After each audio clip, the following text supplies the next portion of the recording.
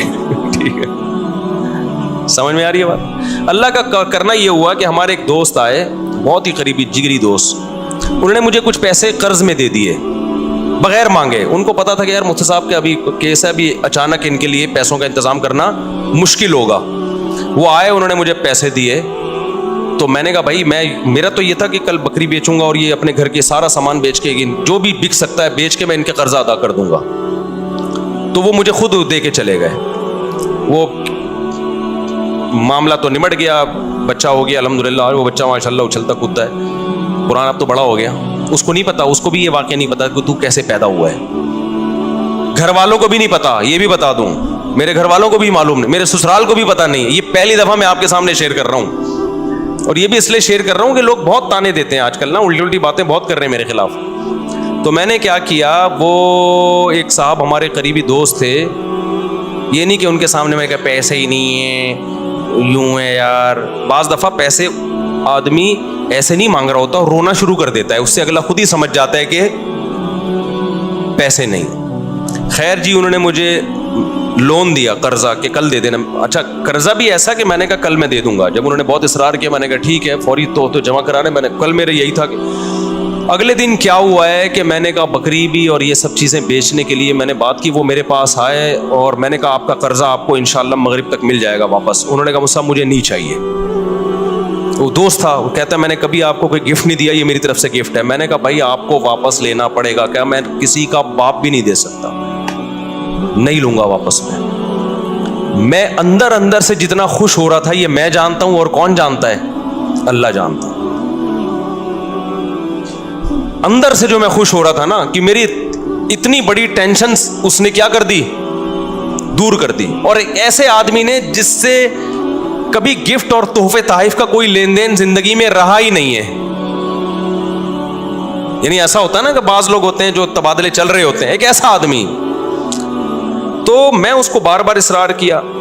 اب کیا ہوا ہے کہ میرا دل تو چاہا کہ میں بے تحاشا شکر ادا کروں اس کا, لیکن میں نے شکر بھی زیادہ ادا نہیں کیا. پوچھو کیوں؟ اگر میں اپنی خوشی کا اظہار کرتا نا اس کے سامنے کہ میں بہت خوش ہوں, اس کے ذہن میں یہ بات آتی کہ یہ بیچارہ بہت غریب ہے تبھی اتنا خوش ہو رہا ہے, ورنہ اتنی رقم پہ کوئی اتنا زیادہ خوش بولتے کیوں نہیں ہے. میں سمجھا پا رہا ہوں اپنی بات. نارملی شکریہ ادا کیا میں نے, دعائیں بہت کی پھر اس کے لیے اللہ سے گڑ گڑا کہ اللہ اس نے میری اتنی بڑی ٹینشن دور کر دی, تو اس کے مال میں برکت دے, اس کے رزق میں برکت دے. اس کو کیا پتا کہ اس نے میرے ساتھ کیا ہے, لیکن میں نے اس کا زبان سے زیادہ شکریہ ادا نہیں کیا. کیونکہ آپ کسی کو ایک اماؤنٹ دیں اور وہ بچھا چلا جائے, اس کے دل میں آ سکتا ہے کہ لالچ پیدا ہو گئی, یہ دوبارہ بھی نکلوانا چاہ رہے ہیں. اس کے دل میں آ سکتا ہے اچھا یار ہمیں تو پتہ نہیں تھا ان کے مالی حالات اتنے خراب چل رہے ہیں, یہ اتنی سی رقم پہ اتنا خوش ہو جائیں گے. لیکن میں نے دعائیں اس کے لیے بہت. جب اللہ نے میری مالی حالات اچھے کر دیا, بہت اچھے حالات ہیں, پھر میں نے اس کو یہ واقعہ سنایا. میں نے کہا آپ نے جو 12 سال پہلے میرے ساتھ تعاون کیا تھا نا, آپ کو نہیں پتا تھا آپ نے کتنی بڑی خدمت کی, لیکن میں نے اتنی دیر آپ کے لیے بیٹھ کے دعائیں مانگی, اتنا بڑا احسان کیا آپ نے میرے اوپر. میں نے کہا اس وقت میں نے اس لیے شو نہیں کیا کہ آپ سمجھتے پتہ نہیں یار یہ کیا چل رہا ہے مارکیٹ میں, سمجھتا ہے کہ نہیں سمجھتا ہے. تو ایسے ہماری زندگی میں بہت کچھ آتا رہا. بہت سے رشتے ہمارے ریجیکٹ ہو گئے کہ جی اتنا تولہ سونا, اتنا. ہم نے کہا جاؤ اتنے تولے سونا. انہوں نے کہا قرض لے لیں. میں نے کہا ہم جب بچہ بیمار تھا تو ہم نے قرض نہیں لیا یار, تو ہم اب شادی کرتے ہوئے قرض لیتا ہوا اچھا لگے گا آدمی. لوگ بولیں گے ہماری ایک نہیں ہو رہی ہے, چوتھی کے لیے قرضے مانگ رہے ہیں. یہ تو عیاشی ہے نا. ہو گئی ٹھیک ہے, نہیں ہوئی تو بھائی ہم نے اس طرح سے اللہ کا شکر ہے زندگی گزاری. میں نہیں کہہ رہا کہ ہم سے کبھی کوئی اس بارے میں ہو سکتا ہے کچھ استغنا کے خلاف کام ہو گئے ہوں تو, لیکن مقصد آپ کو بتانے کا یہ ہے کہ ہم اس وقت بھی خوش تھے, اول تو میں کہتا ہوں ڈاکٹروں کے پاس آپ ایسے ہاسپٹل میں لے کے کیوں جا رہے ہو بچوں کو جہاں آپریشن ہوتا ہے. یہ بڑا مسئلہ آج کل ڈاکٹروں نے بنا دیا, یہ خرچہ خامخواہ کے ذمے لگا دیا ہے آپ کے. خیر بچے بڑے ہوتے گئے تو سارے خرچے پورے ہوتے گئے الحمدللہ. اب رپورٹ جو چل رہی ہے 15.16 کی رپورٹ چل رہی ہے, تو اب تک بھی سارے خرچے پورے ہو رہے ہیں. اور پھر چوتھی تو میری اب ہوئی ہے نا. لوگ کہتے ہیں اب تو مول صاحب ریوو میں گھوم رہے ہیں تو شادیاں تو ہوں گی. بھائی 3 جو تھیں وہ اس حالت میں تھوڑی تھیں. تو جب آپ بچانے کی فکر کرتے ہو, دولت مند بننے کی کوشش کرتے ہو, تو اسٹریس میں جاتے ہو. آپ کی بیسک ضرورتیں پوری ہوتی رہیں, خوش رہو, اللہ مزید پوری کرتا رہے گا, خوشیاں آتی رہیں گی, ٹینشنیں ختم ہوتی رہیں گی. اور میں اب بھی لوگوں کو کہتا ہوں کہ یہ جو میرے حالات ہیں کسی بھی وقت تبدیل بھی ہو سکتے ہیں. ایسی حالت اللہ کر دے, آزمائش میں ڈال دے کہ کھانے کو روٹی نہ رہے, اللہ بچائے ہمیں ایسی آزمائش, لیکن ہو سکتا ہے. پھر اس پہ یہ کوئی نہیں کہے کہ اچھا اتنی شادیاں, اتنے بچے, کھانے کو روٹی نہیں ہے. کوئی بات نہیں, ایک بچے میں بھی اللہ روزی چھین سکتا ہے اور 20 بچوں میں بھی اللہ روزی چھین سکتا ہے. آپ کو اللہ پہ یہ ایمان رکھنا ہے کہ رزق کا تعلق اولاد کے ہونے یا نہ ہونے سے, بیویوں کے ہونے یا نہ ہونے سے نہیں ہے. ہم نے ایسے لوگ بھی دیکھے 4 بیویاں خوش ہیں, اور ایسے بھی دیکھیں ایک بیوی کو کھلانے کے پیسے نہیں ہیں, اور ایسے کنوارے بھی دیکھیں کہ شادی نہیں کرتے پیسہ بچانے کے لیے, پھر بھی دیوالیہ ہو گیا ان کا. تو اللہ اگر عذاب دینا چاہے گا, ایک بچے کو ٹینشن بنا دے گا, اس کے کھلانے کے پیسے نہیں ہوں گے, اور کھلانے پہ آئے گا تو درجنوں بچوں کو بھی لگژری لائف دے دو گے تم. تو کبھی نسل مت روکو یہ سوچ کے کہ میں کھلاؤں گا کہاں سے. یہ پیغام ہے جو میں نے دینے کے لیے نا اتنی لمبی کہانی سنائی ہے آپ کو. یہ سچی کہانی ہے, یہ جھوٹی کہانی نہیں ہے. سمجھتا ہے کہ اس دور میں مجھے یاد ہے میرے پاس کمپنیوں کے اونر آتے تھے کہ آپ اپنا نام دے دیں اور ہم آپ کو اتنے % کمیشن دیں گے, صرف نام دے دیں آپ. مجھے لوگوں نے کہا مفتی صاحب آپ کا شہد کا بزنس ہے, آپ ایک دفعہ اناؤنس کر دیں. تو یہ کام میں نے نہیں کیا, کیونکہ مجھے یہ کام غیر اخلاقی لگتا تھا کہ میرا نام مشہور ہوا ہے مذہب سے, میں اس کو استعمال کروں تجارت میں. میں نے کمپنی بھی بنائی, بزنس بھی کیا, اب تک کر رہا ہوں, نہ کمپنی کا کسی کو بتایا اور نہ بزنس کا کسی کو بتایا. تو یہ میں اس لیے کہہ رہا ہوں, آج لوگ کہتے ہیں نا بہت یہ مولوی لوگ ایسے, مولوی لوگ, آپ مولویوں میں اٹھ کے بیٹھ کے دیکھو گے نا, کسی کے بارے میں 2-4 باتوں سے فوراً تبصرہ کر دینا ٹھیک نہیں ہوتا. جب تک کسی کے ساتھ رہو نہیں, ہم بار بار کہہ رہے ہیں ہم بہت نیک نہیں ہیں, لیکن جو پیسوں کی اور ان چیزوں کے الزامات ہمارے اوپر لگ رہے ہیں نا, اتنی تو صفائی میرے ذمہ بنتی ہے نا کہ میں دوں. اور میرا فلسفے کی ایسی کی تیسی ہو رہی ہے. میں لوگوں سے کہتا ہوں اولاد کثرت سے پیدا کرو, زیادہ شادیاں کرو. لوگ فوراً کہتے ہیں ابے ان لوگ کے پاس تو ریوو میں گھومتے ہیں نا اس لیے یہ باتیں کر رہے ہیں. او بھائی ہم یہ باتیں کر رہے تھے, ہمارے پاس رکشے کے پیسے نہیں تھے, اور اس وقت ہماری اولادیں بھی تھیں, بیویاں بھی تھیں. تو مجھے اس پہ غصہ آتا ہے کہ میری ساری جو 20 سال کی محنت ہے نا وہ لوگ 2 جملوں میں کیا کر دیتے ہیں, اڑا دیتے ہیں. تو پیسہ بھی اس میں, اولاد کی کثرت میں پیسے کا کوئی دخل نہیں ہے. تبھی تو دیکھو جتنا پیسہ ہوگا 2 بچوں کے درمیان وقفہ اتنا ہی زیادہ ہوگا. تو یہ سوچ کی بات ہے. دل بڑا ہوگا تو اولاد زیادہ ہوگی, اللہ پہ توکل ہوگا. دل چھوٹا ہے تو بچے کم ہوں گے, اللہ پہ توکل نہیں ہوگا. اور جب اللہ پہ توکل نہیں ہے, کروڑوں روپے میں بھی انسان ٹینشن میں ہوتا ہے, اور جب اللہ پہ توکل ہے تو کچھ بھی نہ ہو پھر بھی ٹینشن میں نہیں ہوتا. اس چیز کو سمجھنے کی ضرورت ہے. سمجھتے ہو؟ اچھا بھائی, اور یہ وہ ٹینشن ہے جو میں بار بار کہتا ہوں, اس ٹینشن میں تمہیں ثواب بالکل بھی نہیں مل رہا. اللہ کو غصہ آ رہا ہے کہ اتنی نعمتیں دی ہوئی ہیں, جب پیدا ہوا تھا کم بخت ماں کی چھاتیوں میں دودھ پیدا کر دیا, یہ بتانے کے لیے کہ میں تیری پیدائش سے غافل نہیں ہوں, مجھے سب پتا ہے کہ تجھے کیا ضرورت ہے. اتنی بڑی نشانی دیکھ کے بھی تو ٹینشن لیتا ہے کہ پتہ نہیں میرا کیا ہوگا. پھر اللہ کو غصہ آتا ہے, اور اللہ کا غصہ آنا پھر بجائے تو آپ کو ڈبل نقصان, ایک ٹینشن کا نقصان, ایک اللہ کے غضب کو دعوت دینے کا نقصان. اس لیے خوش رہا کرو, ٹینشن صرف ایک ہی پالو, آخرت میں بنے گا کیا. صحیح ہے نا. اچھا, اس مضمون کو میں مکمل کرنے کے لیے کہہ دوں, بعض دفعہ طبعی طور پر کسی چھوٹے سے حادثے پہ ٹینشن ہوتی ہے. دیکھو ٹینشن کی 2 قسمیں ہیں, ایک عقلی اور ایک طبعی. اس کو سمجھنے کی ضرورت ہے. آپ کہہ سکتے ہو کسی بزرگ کو کوئی چھوٹی سی پریشانی آئی, وہ پریشان ہو گئے. آپ کو ہم نے تو سنا ہے کہ بزرگوں کو تو پریشانی نہیں ہوتی, وہ تو آخرت ہی کی پریشانی لیتے ہیں, دنیا کی نہیں ہوتی. دیکھو وقتی اور عارضی طور پر انسان کو غم ہوتا ہے, اس کو کہتے ہیں طبعی غم. یہ انسان کے بس میں نہیں ہے. مثال کے طور پر آپ کے 6 بچے ہیں, ایک مر جائے تو غم تو ہوگا نا. اب اصولی طور پر تو آپ کو خوش ہونا چاہیے کہ 5 بچے ہوئے ہیں نا, ابھی بھی میں بے اولاد تو نہیں ہوں, اللہ نے اولادیں دی ہیں مجھے. لیکن وقتی طور پر غم ہوتا ہے, یہ طبعی غم ہوتا ہے, یہ برا نہیں ہے, یہ ہر انسان کو ہوتا ہے. برا غم وہ ہے جو عقل سے ہو. دنیا داروں کو جو آج غم ہو رہے ہیں نا, وہ یہ سمجھتے ہیں ہم اس غم میں برحق ہیں, یہ غم ہونا چاہیے. یعنی ان کی عقل کہہ رہی ہوتی تم ٹھیک غم زدہ ہو، ہونا چاہیے، یہ غلط ہے. عقل کہے کہ یہ غم بنتا نہیں ہے، اور طبیعت کہے بھائی میں مجبور ہوں اس لیے ہو رہا ہے، تو وہ تھوڑے بہت جلدی غم پہ قابو پا لیتا ہے انسان. ایک مثال سے بات سمجھاتا ہوں. دیکھو آپ کو ڈیفنس میں 2000 گز کا بنگلہ تھا، آپ کا لگژری لائف تھی، وہ بنگلہ چھن گیا، آپ 1000 گز کے بنگلے پر آ گئے. اصولی طور پر تو اب بھی خوش ہونا چاہیے نا یار، 1000 گز کا بھی تو کم نہیں ہے. لیکن دیندار آدمی کو بھی 1-2 دن کے لیے، 2-4 دن کے لیے وقتی طور پہ ٹینشن ہوگی. وہ ٹینشن اس کی ہوگی، وہ لگژری لائف میں تھوڑی سی کیا آ گئی ہے کمی، تو ظاہر ہے جب عادت چینج ہوتی ہے تھوڑا سا غم تو ہوتا ہے. لیکن عقل کہے گی بھائی غم کرنے کا ہے نہیں، تجھے ابھی بھی تو بہت سے اچھا ہے نا تو. وہ عقل کیا کرے گی، اس طبعی غم پہ قابو پا لے گی، 2-4 دن 6 دن میں ریلیکس ہو جائے گا. تو یہ طبعی غم وقتی طور پر یہ دینداروں کو بھی ہوتا ہے، یہ سب کو ہوتا ہے، یہ پیغمبروں کو بھی ہوتا تھا. دنیا دار کو کیا ہوتا ہے، اس کی عقل کہتی ہے کہ میرے ساتھ غلط ہوا ہے، میں 2000 میں رہتا تھا، میں 1000 کا بندہ نہیں ہوں، یہ میری انسلٹ ہے، میری توہین ہے. اس کی عقل کہہ رہی ہوتی ہے تیری انسلٹ ہوئی ہے، تیری توہین ہوئی ہے، تیرے ساتھ غلط ہوا ہے. اس کی عقل اس کے طبعی غم کو قابو نہیں پاتی، بلکہ اس کے طبعی غم کو اور زیادہ بڑھاتی ہے. اس سے بھی ڈپریشن میں جائے گا، خودکشی کی طرف جائے گا. تو یہ طبعی تو وقتی طور پر یہ طبعی طور پہ محبت بھی ہوتی ہے انسان کو، غم بھی ہوتا ہے. تو یہ شریعت میں برا نہیں ہے، کیونکہ یہ غیر اختیاری ہے. سمجھ